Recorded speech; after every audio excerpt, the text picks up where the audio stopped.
दोस्तों, अच्छा कर्म करने वालों को बुरा फल क्यों मिलता है और बुरा कर्म करने वालों को अच्छा फल क्यों मिलता है? यही प्रश्न ज़्यादातर लोगों के मन में आता रहता है। आखिर ईश्वर हमारी प्रार्थनाओं को स्वीकार क्यों नहीं करता? लोग कहते हैं कि अच्छा कर्म करने से अच्छे फल की प्राप्ति होती है, जीवन में खुशहाली आती है और यही बात हमारे सभी धर्म ग्रंथ भी कहते हैं। तो फिर क्यों मेरे जीवन में कष्टों, समस्याओं, उलझनों का अंबार लगा पड़ा है? तो फिर क्यों जैसा मैं चाहता हूँ वैसा नहीं हो पाता? तो फिर क्यों मेरे जीवन में खुशियाँ नहीं आती? जबकि मैं खुद समस्याओं, तकलीफ़ों से घिरे होने के बावजूद भी गरीबों और ज़रूरतमंदों की जितना भी हो सकता है मदद भी करता रहता हूँ।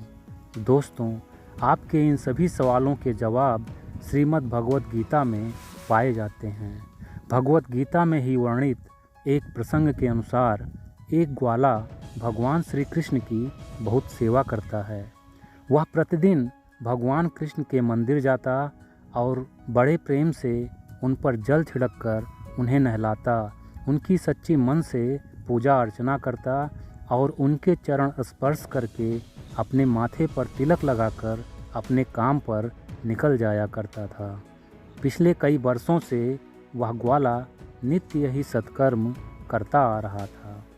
उस ग्वाले के इस सेवा भाव से भगवान श्री कृष्ण उस ग्वाले पर प्रसन्न हो गए। एक दिन जब वह ग्वाला मंदिर में पूजा अर्चना करने आया तो भगवान कृष्ण उस ग्वाले के समक्ष प्रकट हो गए। साक्षात भगवान कृष्ण को सामने देखकर वह ग्वाला भाव विभोर हो उठा। उसकी आंखों से प्रेम के आंसू छलक आए। तब श्री कृष्ण बोले, मैं तुम्हारे सच्चे सेवा भाव से बहुत प्रसन्न हूँ। तुम चाहो तो मुझसे कोई एक वरदान मांग सकते हो।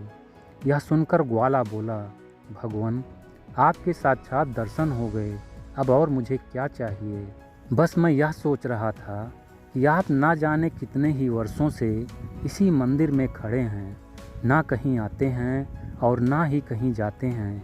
क्या आपका कहीं घूमने का मन नहीं करता? तब भगवान मुस्कुराए और बोले, हाँ, मन तो करता है, पर इस मंदिर में भक्तों की फरियाद सुनने की ड्यूटी भी तो करनी है। अगर मैं कहीं घूमने चला गया और उसी समय मेरा कोई भक्त मंदिर आ गया, तब तो वह भक्त शोर मचा देगा कि मंदिर से भगवान ही गायब हो गए हैं। भगवान ने भी उसी भोलेपन के साथ जवाब दिया। तब ग्वाला बोला, एक उपाय है, आप मुझे अपने जैसा बनाकर अपनी जगह खड़ा कर दीजिए और तब तक आप मेरा नगर ही घूम आइए। भोले भाले ग्वाले की यह तरकीब सुनकर भगवान कृष्ण मुस्कुराए बिना नहीं रह सके। भगवान तो सर्वत्र विद्यमान होते हैं, फिर भी उन्होंने ग्वाले की यह इच्छा पूरी करने के लिए उसकी बात मान ली। भगवान श्री कृष्ण ने उस ग्वाले को अपना रूप देकर स्वयं उस ग्वाले के रूप को धारण कर लिया। फिर उस ग्वाले को समझाते हुए बोले, देखो, मेरे जाने के बाद इस मंदिर में जो भी भक्त आएंगे वे सभी कुछ न कुछ मनोकामना लेकर आएंगे और तुमसे अपनी इच्छा भी प्रकट करेंगे, मगर तुम उन सभी की बातों को सिर्फ सुनना, ना कुछ बोलना और ना ही कुछ करना, क्योंकि नियति ने उनके कर्मों के आधार पर सब कुछ पहले से ही तय कर रखा है। ग्वाले ने कहा, ठीक है प्रभु, मैं किसी से कुछ नहीं कहूँगा। ग्वाले को समझा बुझाकर कृष्ण भगवान वहाँ से चले जाते हैं। कुछ देर बीतने के पश्चात उस मंदिर में एक व्यापारी आता है। उसने भगवान से प्रार्थना की, हे भगवान, मैंने एक और नया बिजनेस शुरू किया है, कृपया करके मेरा नुकसान होने से बचाइएगा। यही कहकर उस व्यापारी सेठ ने भगवान को मेवा, मिष्ठान और पुष्प अर्पित किया। उसके बाद वह व्यापारी जाने लगा। जाते समय उस व्यापारी का बटुआ वहीं मंदिर में ही गिर गया। भगवान बने ग्वाले ने सोचा कि वह व्यापारी को बता दे कि उसका धन से भरा बटुआ गिर गया है, पर तभी उसे भगवान श्री कृष्ण की बात याद आ जाती है कि कुछ भी बोलना नहीं है। यही सोचकर वह चुप ही रह जाता है और व्यापारी वहाँ से चला जाता है। कुछ समय और बीतने के पश्चात उस मंदिर में एक गरीब व्यक्ति आता है और भगवान बने ग्वाले के आगे हाथ जोड़कर कहता है, हे प्रभु, मुझ गरीब निर्धन की मदद करें। मेरे पास अब खाने पीने की चीज़ें भी खत्म हो गई हैं। अब भला मैं अपने परिवार का भरण पोषण कैसे करूं? हे मोहन मुरारी, मेरी मदद करें। यही कहकर वह गरीब व्यक्ति वहाँ से जाने लगता है। तभी उसकी नज़र व्यापारी के गिरे हुए बटुए पर पड़ती है। वह गरीब आदमी बटुआ खोलकर देखता है तो वह बटुआ धन से भरा होता है। गरीब आदमी बटुआ पाकर बहुत खुश होता है और भगवान का आभार व्यक्त करता हुआ वहाँ से चला जाता है। भगवान बना ग्वाला यह सब देख रहा होता है। वह गरीब आदमी उसके नगर का ही होता है। ग्वाला सोचता है, यह कैसा अन्याय है, क्योंकि एक व्यापारी के मेहनत से कमाया हुआ धन गिर जाता है और किसी दूसरे को उसका वही धन मुफ्त में बिना किसी मेहनत के मिल जाता है। यह तो गलत हो रहा है ना। वह ग्वाला यही सब सोचता रहता है कि तभी वहाँ पर एक नाविक आता है। नाविक को समंदर में मछलियाँ पकड़ने के लिए जाना होता है, इसीलिए वह नाविक भगवान श्री कृष्ण से सही सलामत समंदर से वापस आने की प्रार्थना करता है और उनकी पूजा आराधना करने लगता है। भगवान बना हुआ ग्वाला नाविक के सेवा भाव से बहुत खुश होता है। वह नाव वाला अभी पूजा पाठ कर ही रहा होता है कि तभी उस मंदिर में वह व्यापारी कुछ सिपाहियों को लेकर आता है। मंदिर में उस वक्त वह नाविक ही होता है। तब वह व्यापारी सेठ उस नाविक से अपने बटुए के बारे में पूछता है, मगर उस नाव वाले को तो उस सेठ के बटुए के बारे में कुछ भी पता नहीं होता है। तब वह व्यापारी सेठ सैनिकों से कहता है, यह व्यक्ति झूठ बोल रहा है, क्योंकि मेरे जाने के बाद यही इस मंदिर में आया है। ज़रूर इसी ने मेरा बटुआ चुराया होगा। इसीलिए इस लालची व्यक्ति को गिरफ्तार कर लीजिए। जब कारागार में 4 डंडे पड़ेंगे तो सब कुछ सच सच उगल देगा। यह सुनते ही सिपाही उस नाविक को गिरफ्तार कर लेते हैं और उसे लेकर मंदिर के बाहर चले जाते हैं। भगवान बना हुआ ग्वाला उस बेकसूर नाव वाले को गिरफ्तार होकर जाता हुआ देखकर तड़प कर रह जाता है, मगर कुछ भी बोलता नहीं है, क्योंकि उसे बोलने से मना किया गया था। सिपाहियों के मंदिर से बाहर निकलते ही श्री कृष्ण भगवान नगर भ्रमण करके वापस आ जाते हैं। भगवान को देखकर वह ग्वाला बहुत प्रसन्न हो जाता है और भगवान कृष्ण से कहता है, हे नाथ, मुझे झट से अब मेरा रूप दे दीजिए और अपना कार्यभार संभालिए। भगवान श्री कृष्ण ने उस ग्वाले को ग्वाले का रूप दे दिया और स्वयं अपने मूर्ति स्वरूप में आ गए। ग्वाला अपनी असली रूप को पाते ही दौड़ता हुआ मंदिर के बाहर जाने लगता है। तब श्री कृष्ण ने पूछा, अरे तुम दौड़ते हुए कहाँ जा रहे हो? तब ग्वाला बोला, अभी आता हूँ तो सब कुछ बताता हूँ भगवान, पर अभी मेरा जाना जरूरी है, नहीं तो सब गड़बड़ हो जाएगा। यही कहते हुए वह ग्वाला मंदिर से बाहर निकल जाता है और दौड़ता हुआ सीधे उन सिपाहियों के पास पहुंचकर कहता है, सेठ जी, मैं जानता हूं कि आपका बटुआ किसने लिया है। मैं उसका पता बता देता हूं, आप जाकर उसको गिरफ्तार कर लीजिए, मगर इस निर्दोष नाविक को छोड़ दीजिए।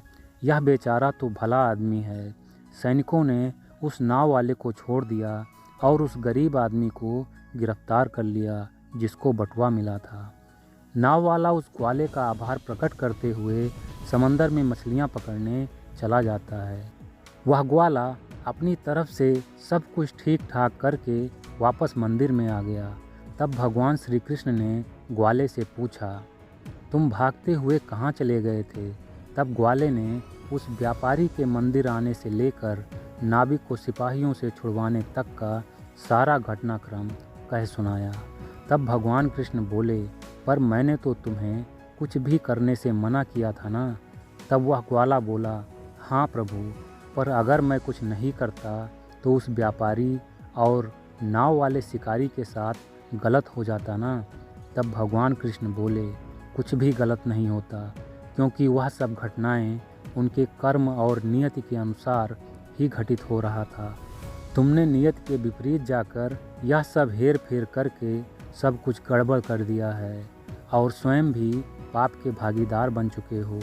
भगवान कृष्ण के मुख से यह सब बातें सुनकर वह ग्वाला अचंभित होते हुए बोला, मैं कुछ समझा नहीं प्रभु, क्योंकि मैंने तो अपनी समझ से नेक कार्य किया है, तो भला मैं कैसे पाप का भागीदार हो गया, कृपया करके मुझे समझाएं।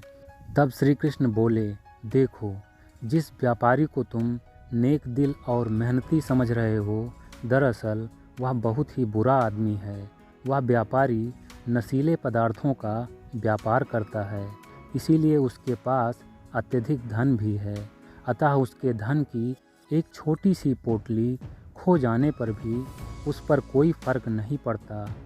और नियति के अनुसार उस व्यापारी का धन उस गरीब व्यक्ति को मिलना था, क्योंकि अगर वह धन उस गरीब व्यक्ति को मिल जाता तो उस व्यापारी का भी कुछ पाप कम हो जाता, क्योंकि उसके पाप का धन किसी ज़रूरतमंद के लिए खर्च होता। और अगर वह धन उस गरीब को मिल जाता तो कुछ दिन उस गरीब के परिवार का भी भरण पोषण हो जाता। क्या तुम जानते हो कि उस गरीब के परिवार में पिछले 2 दिनों से किसी ने कुछ भी खाया नहीं है, और तुमने बेचारे उस गरीब को सिपाहियों से पकड़वा कर कारागार में डलवा दिया। अब भला उस गरीब के परिवार का क्या होगा? उन छोटे छोटे भूखे प्यासे बच्चों का क्या होगा? अगर भूख प्यास के कारण उनके बच्चे मर गए तो उसका जिम्मेदार कौन होगा? और जिस नाव वाले को सिपाहियों से बचाने के लिए तुमने यह सब किया, वह नाव वाला शिकारी तो अब तक मर भी चुका होगा। नाविक के मरने की बात सुनकर वह ग्वाला चौंक गया और बोला, नाविक मर गया होगा, पर कैसे? तब भगवान कृष्ण बोले, क्योंकि इस सृष्टि के नियति के अनुसार आज उस समंदर में तूफान आने वाला था, इसीलिए उस नियति के ही द्वारा उसे आज सिपाहियों से पकड़ा जाना था, ताकि आज के दिन वह समंदर में नहीं जा सके और उसकी जान बच जाए। मृत्यु के बदले 1 दिन का कारावास क्या सही नहीं था?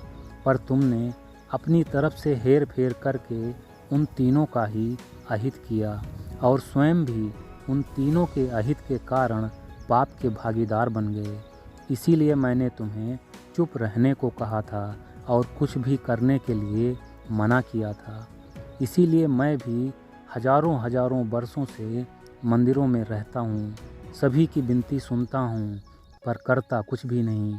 ना किसी को कुछ देता हूँ और ना किसी से कुछ लेता हूँ, क्योंकि नियति हर मनुष्य के कर्मों के हिसाब से ही उसे फलित करती आ रही है। उसमें मुझे कुछ भी नहीं करना पड़ता, पर मनुष्य इस बात को नहीं समझ पाता और नित नए नए इच्छाओं को लेकर मेरे पास आता ही रहता है और अपनी इच्छाएं पूरी करने के लिए मुझे भी प्रलोभन दे जाता है। कोई कहता है, मेरा यह काम कर दो तो मैं आपको यह चढ़ाऊँगा, तो कोई मुझे धन चढ़ाने का प्रलोभन देकर अपनी इच्छाएं पूरी करना चाहता है। मैं सुनता तो सबकी हूँ, पर करता कुछ भी नहीं, क्योंकि नियति की घटनाओं में हेर फेर करना बिल्कुल भी उचित नहीं होता है, क्योंकि नियत में हेर फेर करने का परिणाम तो तुम देख ही चुके हो। भगवान की यह सब बातें सुनकर वह ग्वाला मायूस हो गया। तब भगवान श्री कृष्ण ने उसे उपदेश देते हुए कहा, इस संसार में ना जाने ही कितने लोगों को ऐसा लगता है कि उनके साथ गलत हो रहा है। वे ईश्वर की, भगवान की इतनी पूजा आराधना करते हैं, लोगों की मदद करते हैं, इतना सारा सत्कर्म करते हैं, फिर भी उनके साथ गलत क्यों होता है? सत्य कर्म करने के बाद भी उनके साथ बुरा क्यों होता है? पर हकीकत में तो वे लोग समझ ही नहीं पाते कि जिस घटनाक्रम को वे लोग अपनी बुद्धि से गलत समझ रहे हैं, बुरा समझ रहे हैं, दरअसल वह घटनाक्रम उनके लिए अच्छा होता है। जैसे जब उस व्यापारी के धन का बटुआ गिर गया था, तब उस व्यापारी ने भी यही सोचा था कि मैं तो मंदिर गया था, पूजा पाठ की, प्रार्थना की, फिर भी मेरा नुकसान हो गया। जबकि हकीकत में उसके उसी धन की पोटली गिर जाने से ही उसका पाप कम होता, क्योंकि उसका वह धन किसी गरीब असहाय के काम आ जाता। इसी प्रकार से जब उस नाव वाले को सिपाहियों ने पकड़ा, तब उस नाविक ने भी यही सोचा था कि यह तो मेरे साथ गलत हो रहा है, क्योंकि ना तो मैंने वह धन चुराया है और ना ही आज तक किसी के भी साथ बुरा किया है, और मैं तो नित्य भगवान की पूजा आराधना भी करता हूँ। भगवान की सेवा करने से मुझे यह फल मिला कि मुझे नाहक में ही मंदिर से ही गिरफ्तार कर लिया गया। अब भला उस नाविक को क्या पता कि उसके इन्हीं सब सत्कर्मों के कारण ही नियति ने उसके संभावित मृत्यु को टाल दिया है, और यह बात उस नाविक को सारी जिंदगी पता भी नहीं चल पाती कि नियति उसके द्वारा किए गए सत्कर्मों का कितना बड़ा फल उसे दे चुकी है। नासमझी के ही कारण लोगों का हम ईश्वर पर से भी विश्वास उठ जाता है। लोग तो भगवान को भी भला बुरा कहने लगते हैं, पर नियति पर इन सभी बातों का कोई भी फर्क नहीं पड़ता। वह तो जन्म जन्मांतरों से ही ऐसे ही चलती चली आ रही है और चलती ही जाएगी। अब तुम भी अपने घर जाओ और आज की इन सभी घटनाओं को भूलने का प्रयास करो, क्योंकि यह सब तो इस सृष्टि का नियम है। यही कहकर भगवान श्री कृष्ण अंतर्ध्यान हो जाते हैं। ग्वाला मंदिर से निकलकर सीधा समंदर की तरफ गया तो देखा वहाँ पर कई सिपाही और कुछ मछुआरों की भीड़ लगी थी। ग्वाले ने पास जाकर देखा तो वही नाविक डूबकर मर चुका था। लोग चर्चा कर रहे थे कि तेज की लहर आई और यह बेचारा समंदर में डूबकर मर गया। यह सब देखकर वह ग्वाला बोझिल कदमों से अपने घर की तरफ चला गया। ओके फ्रेंड्स, तो हंसते रहिए, मुस्कुराते रहिए, हर दिन कुछ अच्छा सीखते और सिखाते रहिए। मैं मिलता हूँ नेक्स्ट वीडियो में एक नई मोटिवेशनल स्टोरी के साथ। तब तक के लिए take care, wish you all the best, bye bye.